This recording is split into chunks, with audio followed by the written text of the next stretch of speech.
Jams, welcome back to evidyarthi.in। मैं हूं मिताली और आप लोगों का तहे दिल से स्वागत करती हूं मेरे आज के सेशन में, जिसमें कि हम लोग अपने स्टैंडर्ड पेपर के लास्ट सेक्शन में हैं, यानी कि अपने केस स्टडी वाले पार्ट पर आ गए हैं।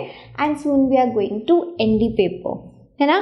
तो चलिए हम लोग शुरुआत करते हैं सबसे पहली केस स्टडी से। सो क्वेश्चन नंबर 36 पे हम लोग हैं। एक एक करके पार्ट्स में आपको बताने वाली हूँ। स्टोरी आप लोगों के सामने पूरी आ जाएगी, बट स्टोरी का सिर्फ इम्पॉर्टेंट पार्ट, यानी कि अपनी केस स्टडी का सिर्फ इम्पॉर्टेंट पार्ट ही हम यहाँ पर समझने वाले हैं, सो दैट जल्दी से अपने क्वेश्चन पे फोकस करा जाए और बाकी तो स्टोरीज तो आप लोग अपने आप भी रीड कर सकते हो, ठीक है।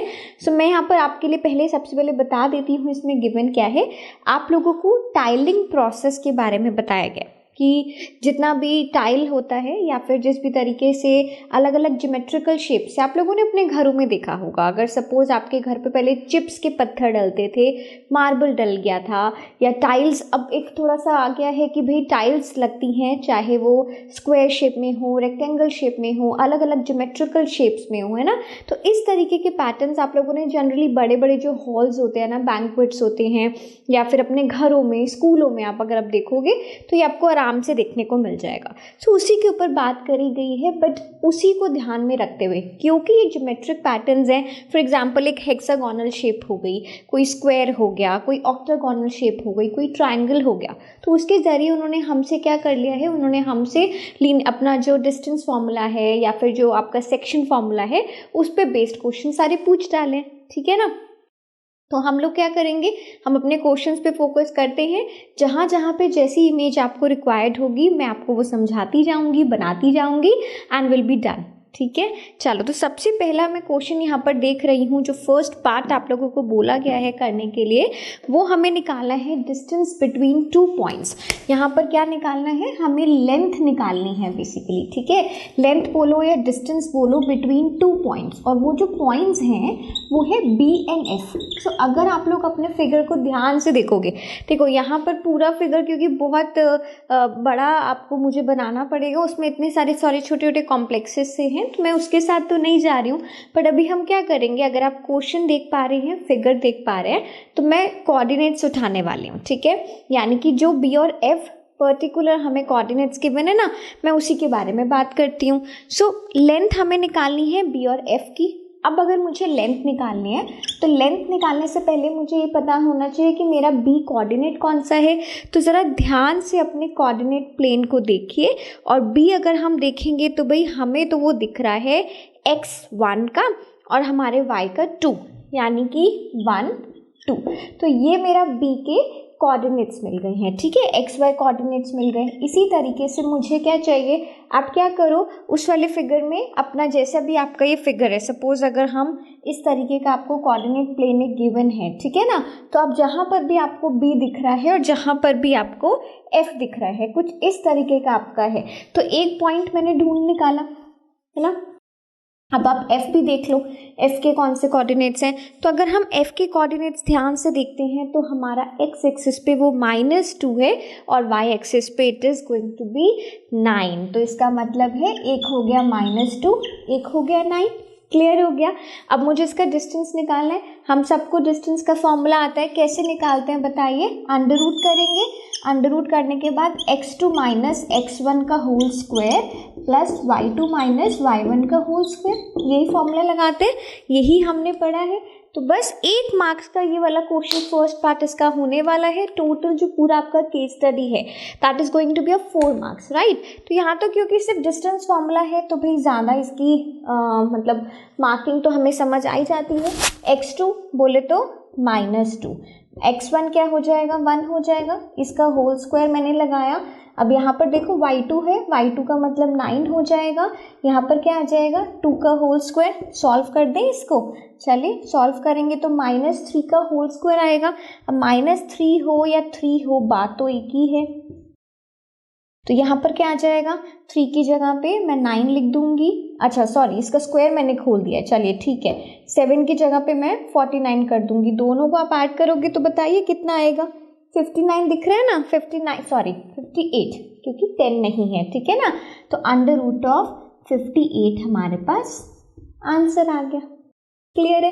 तो आप चाहते हो कि इसको थोड़ा सा देखो, इसको रूट्स में निकालने की हमें ज़रूरत नहीं है, मतलब एज एन इसका अंडर रूट सॉल्व करने की हमें ज़रूरत नहीं है, सिर्फ 1 मार्क्स हमसे मांग रहे हैं तो हम क्यों ज़्यादा मेहनत करें, है ना।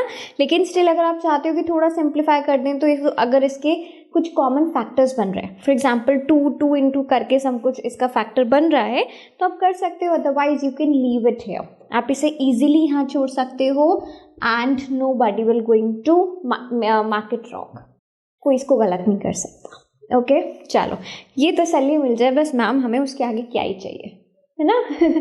ठीक है, तो हमने अपना फर्स्ट पार्ट कर लिया, चलिए अब देखते हैं इसके सेकंड पार्ट को। चलिए शुरुआत करें अपने सेकंड पार्ट के साथ। चलो सो क्वेश्चन देखते हैं। सबसे पहले अब हमें यहाँ पर अब क्या गिवन है, हम लोगों को ना 4 पॉइंट्स जो हमारे फिगर में गिवन है वो 4 पॉइंट्स से क्वाड्रिलेटरल दे दिया गया है।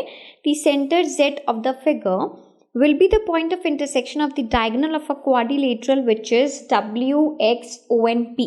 ठीक है, then what are the coordinates of Z? Z कुछ भी कहना चाहते हो, हमारी आजकल जनरेशन Z है ना, Z जेन Z कुछ बहुत ही ज़्यादा एडवांस हो गई है, सो लेट इट बी, अच्छी बात है। लेकिन अब क्वेश्चन पे वापस आते हैं। यहाँ पर अभी हमें क्या गिवन है कि देखो आपका एक कुछ पूरा फिगर गिवन था, उसमें से मैंने 4 पॉइंट्स उठा लिए हैं जिसको इस क्वेश्चन में कंप्लीटली मार्क किया गया। अब यहाँ पर आपको बोला गया है कि सपोज ये क्वाड्रिलेटरल है, क्वाड्रिलेटरल क्या, हमें तो इनफैक्ट एक रेक्टेंगल दिख रहा है और इसके डायगोनल्स को ज्वाइन किया जाए। तो यहाँ पर अगर मैं इसके डायगोनल्स को इस तरीके से ज्वाइन कर दूंगी तो इन्होंने बोला कि ये जो पॉइंट है आपका, ये पॉइंट है Z, आपको क्या करना है, इसके कोऑर्डिनेट्स फाइंड आउट करना है। ठीक है, अब मैं यहाँ पे क्या लिखने वाली हूँ, मैं यहाँ पर सिंपली ये लिखूंगी since W, X, O, P is a rectangle. ये क्वाड्रिलेटरल आपने कहा, मैंने इसे कहा कि ये एक रेक्टेंगल है। रेक्टेंगल है तो मैं साथ साथ ये कहूंगी that diagonals which implies diagonals bisect each other. इसका मतलब है कि रेक्टेंगल के जो डायगोनल्स होंगे वो एक दूसरे को बाइसेक्ट करते हैं, यानी कि इक्वल हाफ्स में डिवाइड करते हैं। बोलने की बात ये है कि ये हिस्सा इस हिस्से की इक्वल होगा, मतलब कि WZ OZ के इक्वल होगा। ठीक है, और इसी तरीके से PZ is equals to XZ।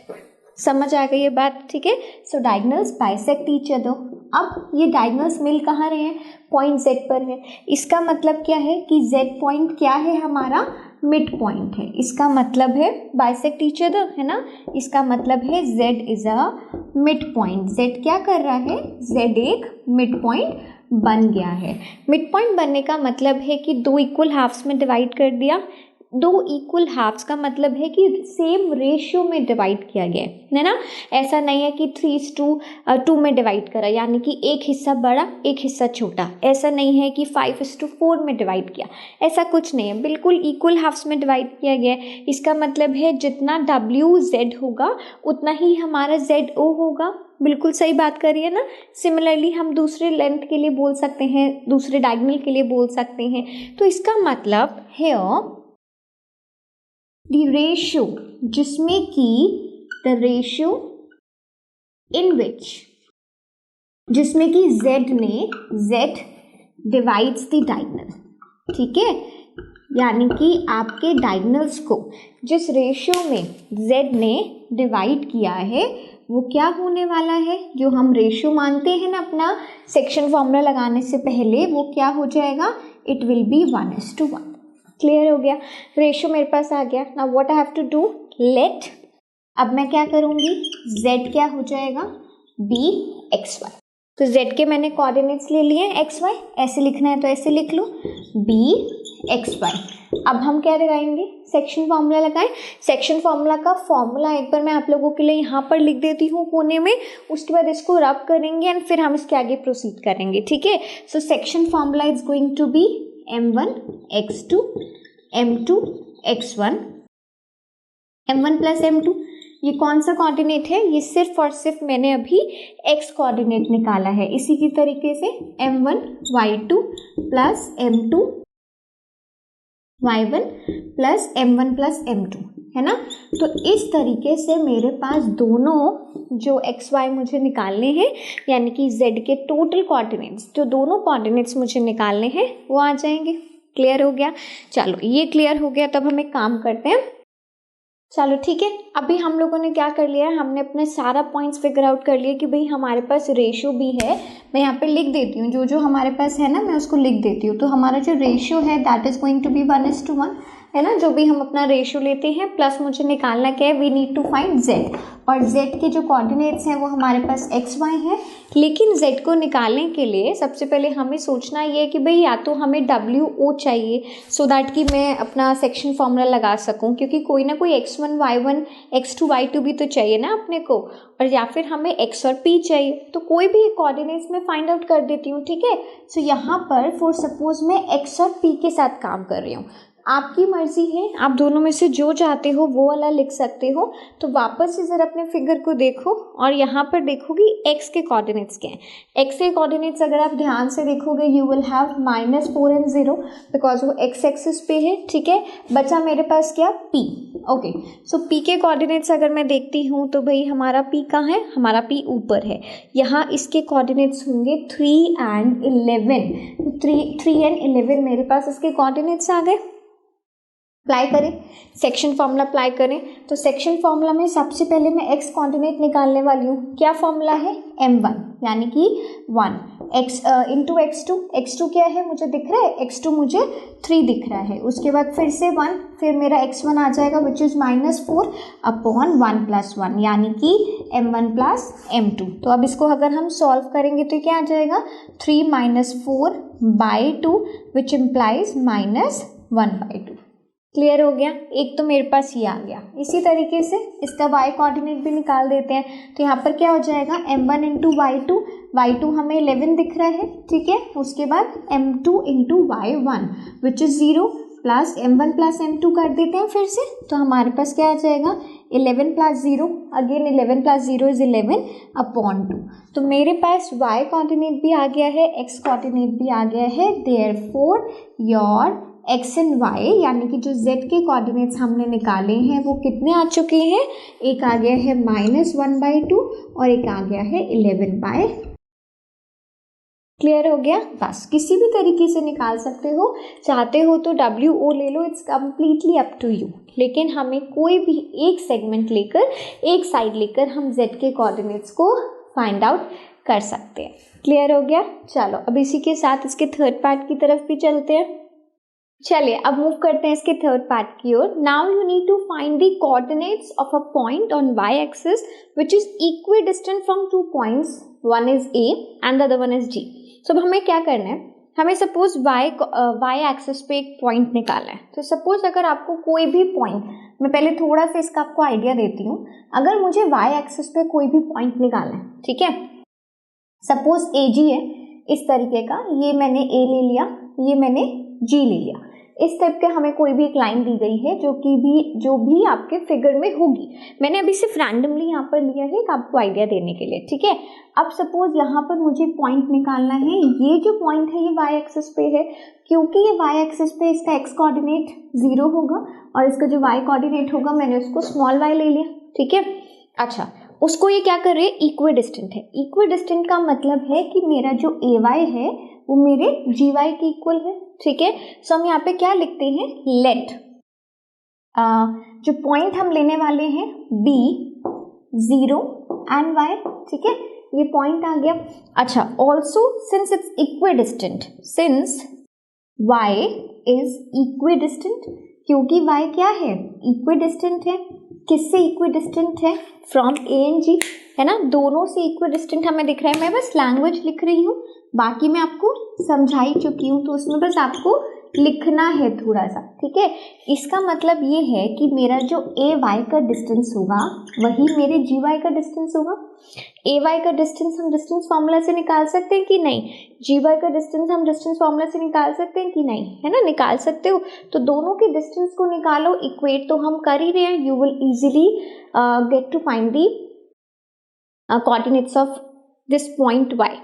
इसको करने का एक और तरीका है, क्या इक्विडिस्टेंट है? इक्विडिस्टेंट का मतलब होता है इक्वल रेशियोज में डिवाइड करना।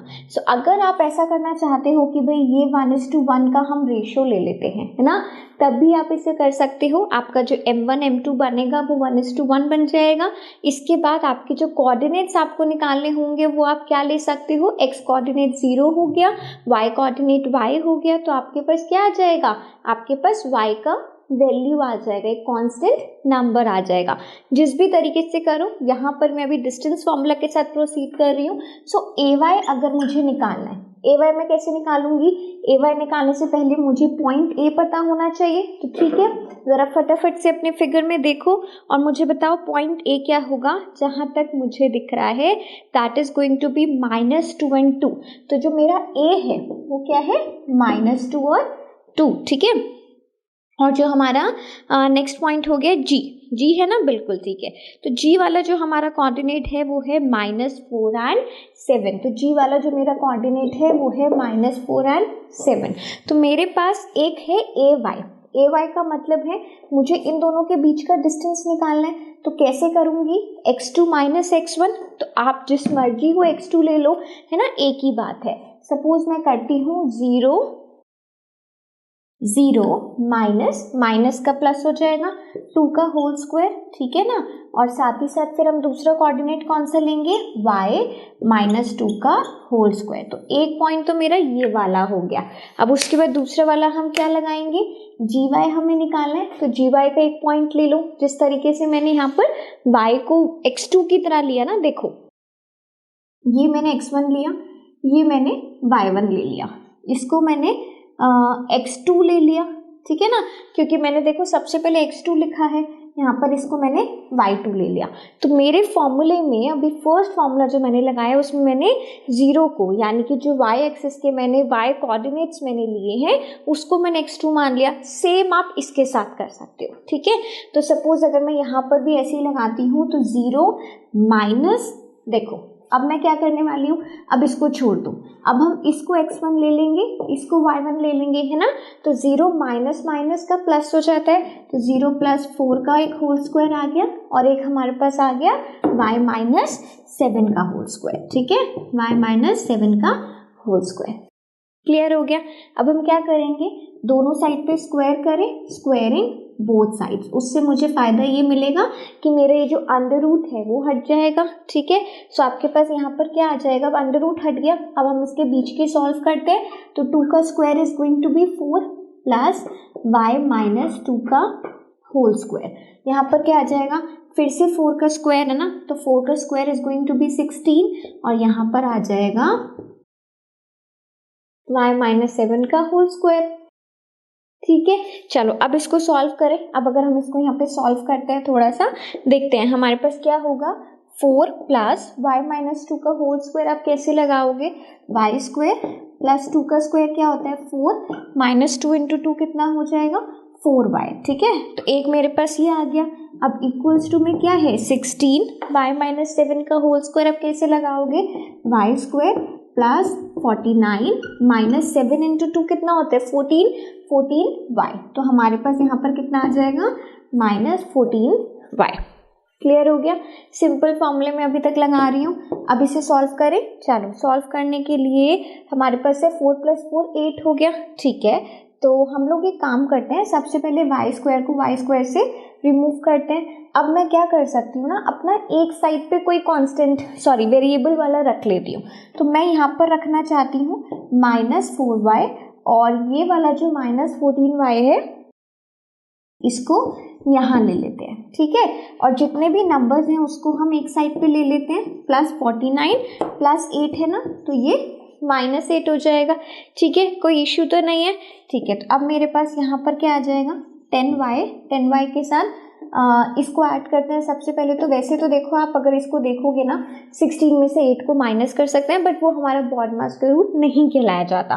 तो मैं इन दोनों को पहले ऐड करती हूँ। 9 + 6 कितना हो जाएगा, चलिए इसे रफ में करते हैं। 9 + 6 हमारा 4 हो जाएगा, यानी कि 54 क्या हो गया है 9 + 6 15 हो गया है, ठीक है। सो 9 + 6 15, 1 ऊपर चला गया, 4 + 1 5 + 1 6, 65 में से 8 हमारा कैंसिल आउट हो जाएगा, 15 में से तो यहाँ पे मेरे पास कितना आ जाएगा 57 आ जाएगा। तो यहाँ पर मेरे पास आ गया 57 और y का वैल्यू आ गया 57/2। अब अगर आप इसे चाहते हो तो y का वैल्यू आप 5.7 भी लिख सकते हो। It's one and the same thing. देखो कोऑर्डिनेट्स क्या आए हैं, क्योंकि हमारे पास जो कोऑर्डिनेट्स थे वो 0 और y थे, यानी कि एक ही कोऑर्डिनेट मेरे पास आना चाहिए था, दैट इज y। जो कोऑर्डिनेट्स मेरे पास आएंगे वो कुछ ऐसे हैं, ठीक है। सो हमारा ये वाला पार्ट भी खत्म हो गया है। अब इसके साथ हम लोग आगे बढ़ते हैं। जो हमारा चॉइस का पार्ट बचा है, let's proceed with that now. चलिए मूव करते हैं अपने केस स्टडी के लास्ट पार्ट पे, which is your part of choice also, ठीक है। सो मैं क्वेश्चन नंबर पार्ट 3 का सेकेंड पार्ट इसको आपको यहाँ पर सॉल्व करके दिखा रही हूँ। अब आपसे पूछा गया है what is the area of trapezium AFGH, ठीक है। So out of all this big picture जो कि हमें दी गई थी, उसमें से हमने 4 पॉइंट्स ले लिए, उसको ज्वाइन कर दिया है and here we have the trapezium. So हमने एक ट्रेपेजियम बना लिया AFGH। अब आपको क्या करना है, ट्रेपेजियम का हमें एरिया निकालना है, ठीक है। सो देखो सबसे पहले तो अगर मैं एरिया ऑफ ट्रेपेजियम लिखती हूँ, ट्रेपेजियम क्या है हमारा AFGH, ठीक है। क्या होता है एरिया, मुझे कौन बताने वाला है, half into sum of parallel sides into height, ठीक है ना। So half into sum of parallel sides. So sum of parallel sides आपको यहाँ पर कौन सी दिख रही है, AF और GH दोनों है, और इनटू हाइट हम कर देंगे, ठीक है। बट उससे पहले हम लोग को क्या चाहिए, हमें चाहिए कि let's find the coordinates first. तो मैं यहाँ पे क्या कर रही हूँ ना, आपके जितने भी चारों पॉइंट्स हैं उसके सबके कोऑर्डिनेट्स लिख दें। चलो सो A का कोऑर्डिनेट मुझे दिख रहा है -2 and 2, तो सबसे पहले मेरे पास आया -2 and 2, ठीक है। उसके बाद हमारे पास है F का कोऑर्डिनेट हमें दिख रहा है -2 and 9। बहुत ध्यान से देखोगे -2 and 9, देखो x कोऑर्डिनेट चेंज नहीं हो रहा है, only the y is changing. तो y चेंज हो रहा है बिकॉज दैट मीन्स कि हाइट चेंज हो रही है। h की अगर मैं बात करती हूँ तो h को भी जरा हम फिगर आउट कर लेते हैं।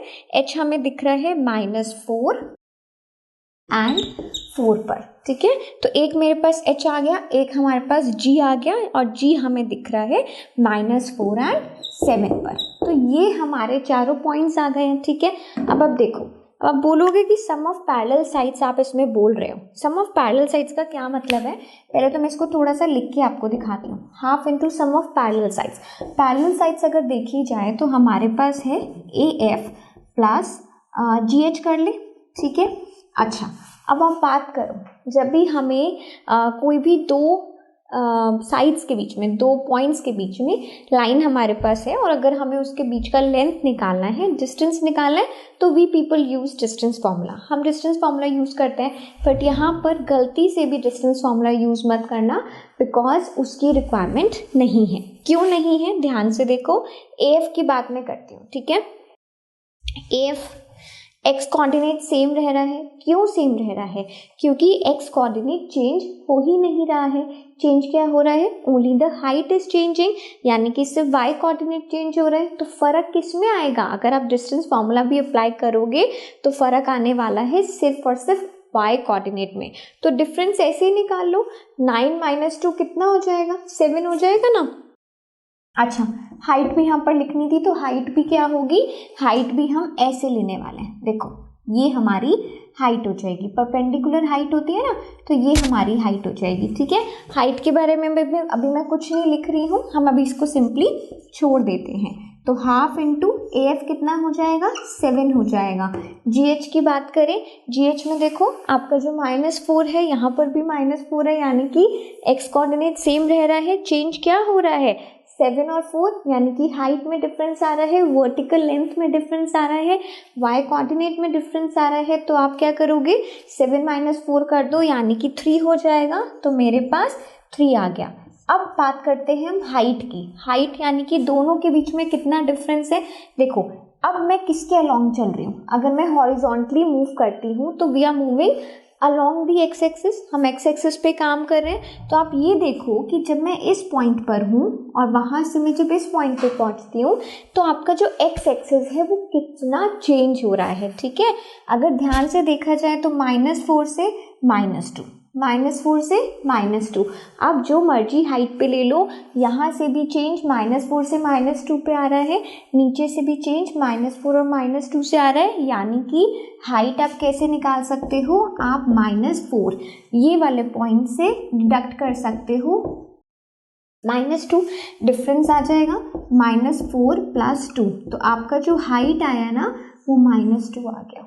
अब हम यहाँ पे बोलोगे भाई हाइट तो शुड नॉट बी नेगेटिव, तो आप सिर्फ 2 ले लो उसको, ठीक है। डिफरेंस आपका जो आ रहा है -4 से -2 तक का डिफरेंस जो है वो कितना है, वो है 2 यूनिट्स का, ठीक है। तो आप इसको डिफरेंस जैसे मर्जी निकालना चाहते हो आप निकालें, और यहाँ पर हम सिंपली इसको क्या कर देंगे, 2 लिख देंगे।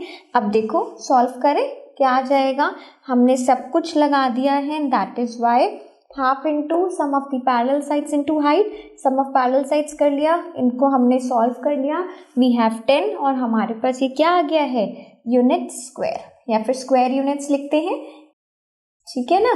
तो हमारे पास ये आ गया एरिया ऑफ ट्रेपेजियम। क्लियर हो गया आप लोगों को। सो आई होप कि आपका जो पूरा केस स्टडी फर्स्ट है आप लोगों को पसंद आया हो, क्लियर हो गया हो, बहुत अच्छा लगा हो। और अब इसी के साथ हम लोग मूव करते हैं अपने नेक्स्ट केस स्टडी के साथ। तब तक के लिए stay tune with us guys, keep learning, bye bye.